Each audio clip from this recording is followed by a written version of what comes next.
Hi there, good morning, and thank you for joining with us today.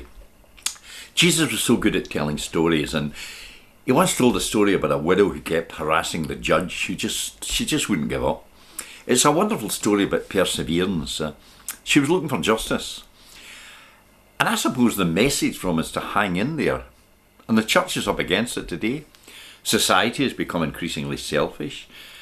Why should we bother? Well, let's take on board the story of Jesus. You know, women have had to put up with a lot over the years. Thankfully, I think they're getting their own back. Like Dolly Parton, who said, "I'm not offended by all those dumb blonde jokes," says Dolly, "because I know I'm not dumb, and I know I'm no blonde." My favourite is from Saza Gabor, said, "I'm a marvellous housekeeper. Every time I leave a man, I keep his house." It's never been easy being a woman, but it is a picnic today compared with the world in which Jesus lived. Women had few legal rights, and if a woman lost her husband, her position was pretty dire. The woman in Jesus' story, when she's looking for fairness, she couldn't bribe the judge because she had no money or connections. All she could do is keep coming back, and that's what she did. And finally, she wore him down. What a great lesson. Hang in there. Don't give up. Sadly, we have too often characterised a persistent woman as a nagger. Like the poor soul for whom an epitaph was placed in her grave, and it said, "Matilda Graham has gone to rest. She now reclines on Abram's breast.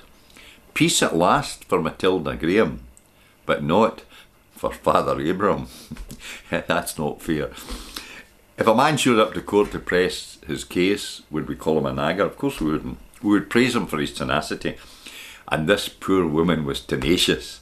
The only asset she had was her determination, and she was determined. She was going to get justice, come hell or high water. And Jesus was telling this story, and he was saying, don't give up. Don't give up. God hears your prayers. What is it that the poet says? Of all the sad words of tongue or pen, the saddest are these, "It might have been."